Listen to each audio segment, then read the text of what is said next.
आज जहां पहुंचा है उसके लिए आजादी से लेके आज तक, आजादी के पहले कई वीरों ने अपने प्राणों की आहुति दी, कई साल जेलों में बिताए। उसके बाद अगर बात करें हमारे सैनिक, उन्होंने हमारे देश को सुरक्षित रखने के लिए बॉर्डर पे कई बलिदान दिए। आजादी से लेके आज तक जितनी सरकारें आई, सबने अपनी अपनी तरह से काम किया और आज हम जो यहाँ पहुंचे हैं इसमें सबका सहयोग रहा है। उसमें भारत सरकार के जो आज तक के गवर्नमेंट के सरकारी एम्प्लॉय रहे हैं, ब्यूरोक्रेट बोलते हैं जिसको, चाहे साइंटिस्ट हो, चाहे इंजीनियर हो, चाहे एमएलए हो, चाहे एमपी हो, ये सबने कहीं ना कहीं कुछ ना कुछ योगदान दिया है। और आज हम जहां पहुंचे वहां हम एक मजबूत राष्ट्र की तरफ उभर रहे हैं। दुनिया की चौथी सबसे बड़ी अर्थव्यवस्था हम हो चुके हैं और तीसरी अर्थव्यवस्था की तरफ हम जा रहे हैं। दूसरी अर्थव्यवस्था दुनिया में जो है वो चीन है और पहली अर्थव्यवस्था जो है वो अमेरिका है। आज से कुछ सालों पहले ऐसे था कि हम भारत से क्या देते थे, तो ज्यादा से ज्यादा हम अनाज देते थे या एग्रीकल्चर प्रोडक्ट कमोडिटी देते थे। उस समय पे हम विदेशों पे ज्यादा निर्भर थे, हम विदेशों से ज्यादा चीज लेते थे और कम चीज देते थे। और उसमें जो प्रमुख था वो था ईंधन, जो आज भी है।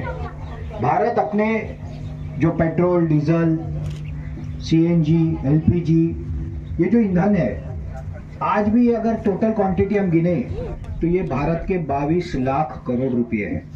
हर साल 22 लाख करोड़ रुपए का ईंधन हम विदेशों से आयात करते हैं और ये पैसा जो हमारे किसानों की मेहनत का, हमारे युवाओं की मेहनत का है, ये विदेश में चला जाता है। इसको बदलने के लिए बहुत सरकारें काम कर रही है। अगर हम प्रोडक्ट का, उत्पादों की बात करें तो अंग्रेज भारत में क्यों आए थे? अंग्रेज भारत में आए थे हमारा वैभव देख के, हमारी समृद्धि देख के। और जब वो गए तो ऐसा एक स्टडी है, वो कहता है कि 3000 लाख करोड़ रुपए से अधिक के सोने, चांदी, जवाहरात वो भारत से ले गए। मतलब भारत कितना समृद्ध रहा हो। सिर्फ वो हमारे यहाँ से ये ले गए ऐसा नहीं है, इसके साथ साथ उन्होंने हमारी खेती की जो व्यवस्था थी, हमारे हर गांव में ना आत्मनिर्भर थे।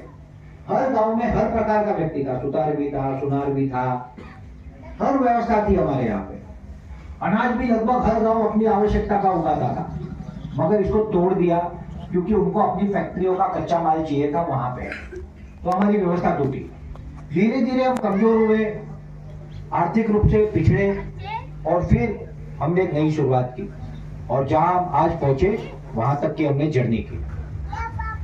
तो सबसे पहले आज तक जिन लोगों ने भारत के लिए अपना योगदान दिया है, जीवन दिया है, समय दिया है, संघर्ष किया है, उन सबके लिए हम एक बार बोलेंगे भारत माता की जय, भारत माता की जय। क्योंकि उनका सबसे पहले अधिकार है, हमारे से पहले, जिन्होंने अब तक हमारे लिए मेहनत की, हमारी सुरक्षा के लिए, देश के विकास के लिए मेहनत की है।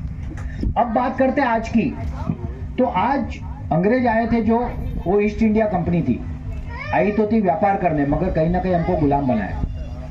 वो गए, मगर आज अगर हम शांति से सोचे और समझे तो हम प्रोडक्ट विदेशी कंपनियों के अधिकतर ले रहे हैं। हम कंपनियां जो निर्भर है टेक्नोलॉजी में, वो विदेशी कंपनियों पे हैं। आज हर एक के हाथ में मोबाइल है। अभी इंडिया में पिछले 5-7 साल से ज्यादा बनने लगे, नहीं तो वो चाइना से आते थे या और देशों से आते थे। आज भी कुछ हिस्से तो बाहर से ही आ रहे हैं, मगर हमने अपने यहाँ कुछ ना कुछ बनाने की शुरुआत की।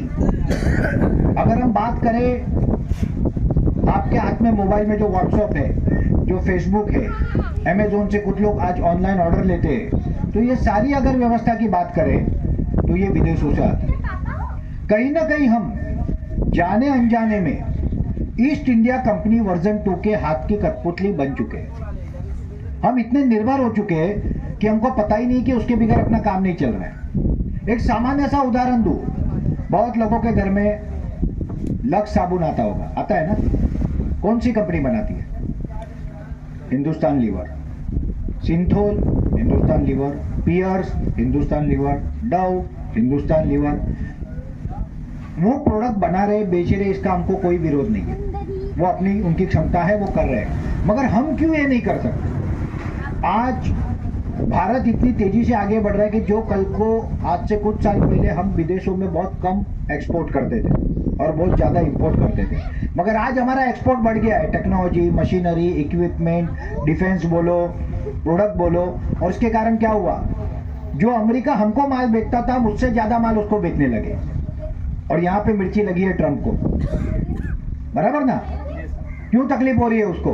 जब आप हमको बेच रहे थे लाखों करोड़ों का और हम ले रहे थे तब तो आपको समस्या नहीं थी, मगर आज आप इतने सक्षम, शक्तिशाली, वैभवशाली देश हो और हम आपको माल बेच रहे तो आपको तकलीफ हो रही है।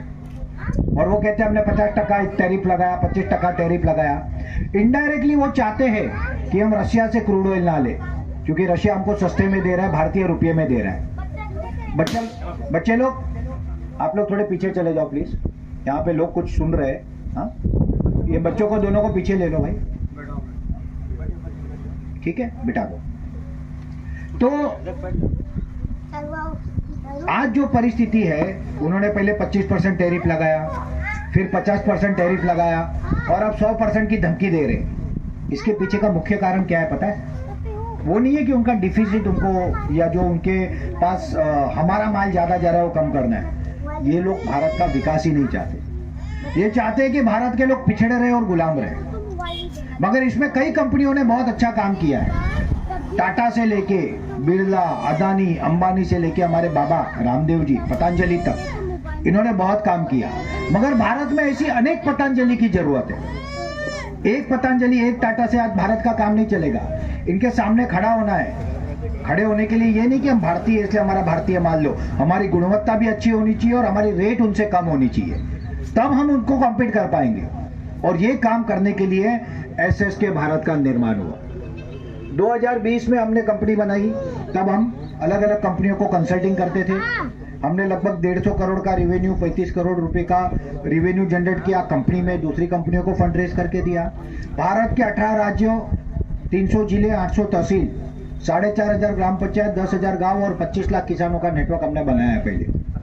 मगर फिर हमको लगा कि अभी हमको एक कदम आगे बढ़ने की जरूरत है और फिर हमने एसएसके भारत का ये स्टार्टअप रिवोल्यूशन लाया। इसमें दो पहलू है, एक है हमारा प्रोडक्ट डिवीजन जो आप यहाँ पे देख रहे हो, एक है हमारा फैक्ट्री डिवीजन जो वाराणसी के पिंद्रा तहसील में खरका गांव में ऑलरेडी पहला फेज रेडी हो रहा है।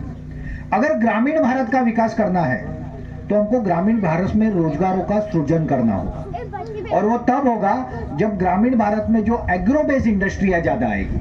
हमारी शक्ति क्या है? हमारी शक्ति है एग्रीकल्चर। हर गांव में एग्रीकल्चर से आज भी 50-60%, 70% लोग डायरेक्ट इनडायरेक्ट जुड़े, या तो खेती करते या फिर खेती से जुड़े हुए, फर्टिलाइजर हुए, इक्विपमेंट हुए, मशीनरी हुए, वो सारा देते हैं। भारत आज भी 60 से 65% खेती पे निर्भर करता है। और इंसान जब से धरती पे आया, जब तक जाएगा तब तक दो चीज उसको लगती है, एक ईंधन और एक भोजन। ये हमेशा लगने वाला है। तो हमने एक agro based mini industry and business park, ऐसी फैक्ट्री का पिंद्रा में निर्माण कार्य शुरू किया, जिसके अंदर जीवाश्म ईंधन का रिप्लेस करने वाला biofuel, agro based product, dairy product, masala, आपके यहाँ जो सरसों होता है सरसों का तेल, इस तरह से पहला प्रोजेक्ट हो रहा है। ऐसे भारत में 150 प्रोजेक्ट लगाने जा रहे हैं, जिसके कारण हर तहसील में सीधे रूप से 200 से 500 लोगों को रोजगार मिलेगा और इनडायरेक्ट रोजगार किसानों से लेकर 5000 परिवार तक पहुंचने का हमारा लक्ष्य है। और इसके साथ साथ भारत को मजबूत बनाने के लिए, भारत को सक्षम बनाने के लिए, भारत में विदेशी कंपनी भले धंधा करे मगर उससे ज्यादा ताकतवर तरीके से कॉम्पीट करने के लिए हमने अपना प्रोडक्ट डिवीजन बनाया। हमारे प्रोडक्ट किसी भी कंपनी के प्रोडक्ट के साथ कंपेयर करोगे क्वालिटी के साथ, तो हमारे प्रोडक्ट बहुत ज्यादा सस्ते हैं। यहाँ पे कुछ प्रोडक्ट छोटी क्वांटिटी में, मतलब स्मॉल साइज में चलते, छोटी साइज में, वो अब हम लाने वाले हैं। उद्देश्य क्या है? उद्देश्य है भारत का पैसा भारत में रहे, भारत के लोगों को रोजगार मिले, हमारी अर्थव्यवस्था बढ़े और हम मजबूत हो, सक्षम हो, सुजलाम सुफलाम हो। और जैसे हम आजादी के यानी अंग्रेजों के 300 साल पहले अगर उनको छोड़ दे तो विश्व की तीसरी, मतलब विश्व का 30% जीडीपी बिजनेस हम भारतीय लोग करते थे। दूसरे नंबर पे चाइना था जो 20% करता था। हम फिर से वहां पहुंचे। हमारी क्षमता तीसरे नंबर पे जाने की नहीं है, हमारी क्षमता पहले नंबर पे जाने की है। क्योंकि धरती माता ने, भारत माता ने हमको जो दिया है वो किसी के पास नहीं है। हमारे पास रेगिस्तान भी है, हमारे पास मैदान भी है, हमारे पास बर्फ भी है, नदी भी है, दलदल भी है। जो चाहिए, जैसा वातावरण आपको चाहिए पूरी दुनिया में होता है, वो सारा वातावरण भारत में होता है। हमारी जमीन इतनी अच्छी है, किसान इतने मेहनती है कि हम लोग अगर सिस्टम से काम करें तो हम बहुत बड़ी क्रांति ला सकते हैं, और यही कार्य हम करने जा रहे हैं। और ये कार्य से जुड़िए। हमारे प्रोडक्ट इसलिए तो लीजिए कि ये भारतीय है। भारत के किसी न किसी स्टार्टअप के घर में ये पैसे जाते हैं जब आप हमारा सामान लेते हो, मगर उससे ज्यादा मैं ये कहूँगा कि हमारे प्रोडक्ट गुणवत्ता में इनसे अच्छे हैं और सस्ते हैं। आप इसका उपयोग करके देखो, अच्छे लगे तब वापस लेना, नहीं तो मत लेना। और हमें विश्वास है क्योंकि हमने जिनको दिया वो सब संतुष्ट है। धीरे धीरे करके इस इंडस्ट्री को बढ़ाना है। हर तहसील में, यहाँ पे मड़ियाऊ तहसील में भी हमारी फैक्ट्री लगनी है, जौनपुर में लगनी है, बाजू में केराकत में लगनी है, हर जगह पे फैक्ट्री लगनी है। उसके हमारे जो एसोसिएट है यहीं पे है सारे लोग, सत्यदेव जी हमारे पीएम शेख साहब है, अतुल दुबे जी है हमारे साथ जुड़े हुए लोग यहीं पे, राजीव जी जो है ये ऑलरेडी हमारी जो पिंदरा की तहसील है उसमें हमारे साथ पार्टनर है। राजीव सिंह जी 18 साल कुवैत में जॉब करते थे। जब उनको हमारा कॉन्सेप्ट पता चला कि हम इस तरह से कर रहे हैं, वो कुवैत की नौकरी छोड़ के यहाँ आ गए कि भाई मेरे गांव का विकास करो। तो ये देश प्रेमी, देशभक्त लोगों का एक समूह है, मगर साथ में हमको व्यवसाय भी करना है, अच्छा भी देना है, सस्ता भी देना है। और आप सबका सहयोग और आशीर्वाद रहेगा ना तो हम बड़ी तेजी से काम कर पाएंगे। तो बस आपका सहयोग बनाए रखे, आशीर्वाद बनाए रखे। बहुत बहुत धन्यवाद। जय हिंद, जय भारत, शुभम भवतु सर्वदा। एक बार जोर से बोलेंगे, भारत माता की वंदे वंदे। बहुत बहुत धन्यवाद, शुक्रिया।